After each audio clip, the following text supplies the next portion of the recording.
How best to say this? Understand that I'm not the kind of person to sit in front of a microphone and believe that what I think will have any profound meaning to your lives. But you see, although what I have to say may upset a few months ago I had one of those life-changing moments that forced me to realize that I've made a lot of stupid mistakes in my life. And you know what they say, make films about what you know. The problem was, why should the thousands of you now watching this believe me when I say that video games were to blame? Understand that I've played video games my entire life, starting with Atari and Nintendo, right up till just a few months ago. Over the years, I could only calculate that I've lost thousands of dollars and tens of thousands of hours of my life to them. But when I considered their effect on my life, I had to face the fact that years of gaming had not made me smarter, and button mashing had not improved my reflexes. I was not a kung fu master, I couldn't properly swing a sword, and in a zombie apocalypse, I probably wouldn't last 5 minutes.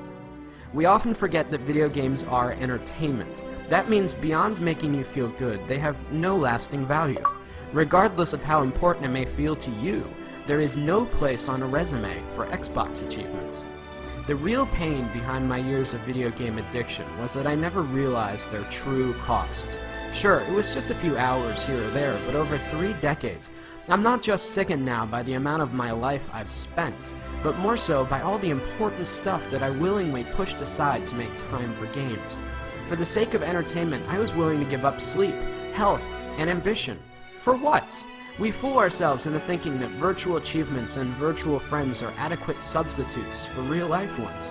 To be blunt, video gamers seem to be fine giving up their real lives for simulated ones, full of depression and loneliness.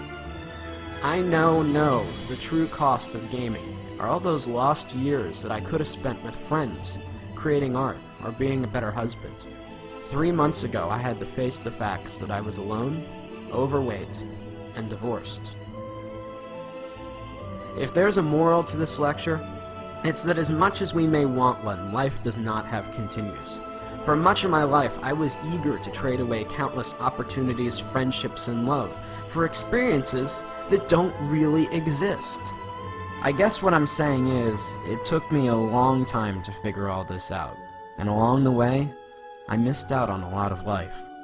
At the risk of sounding like an after-school special, don't allow something as stupid as video games consume the best years of your life at the expense of all the greatness you could achieve. Consider this my promise. That's a mistake I don't plan to make again.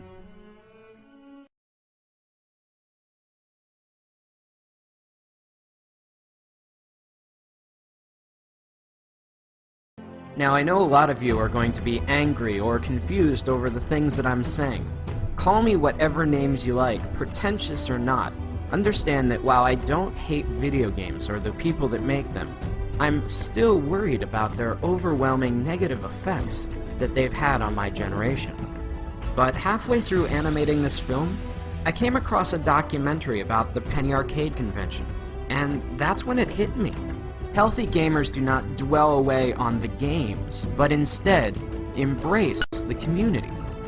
While there may not be value in the games themselves, anything that brings people together and builds communities that embrace who you really are can't be half bad. As I scan through the images of very different people, all united by a common interest, it gives me hope that something good may still come out of all this. We are the first generation forced to find a balance between letting technology improve our lives or risk allowing it to dominate us. In reality, does Warcraft or Facebook improve your social life, or are you sitting at home alone?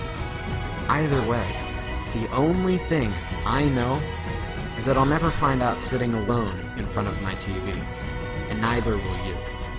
Whatever you choose, remember, in this game, you only get one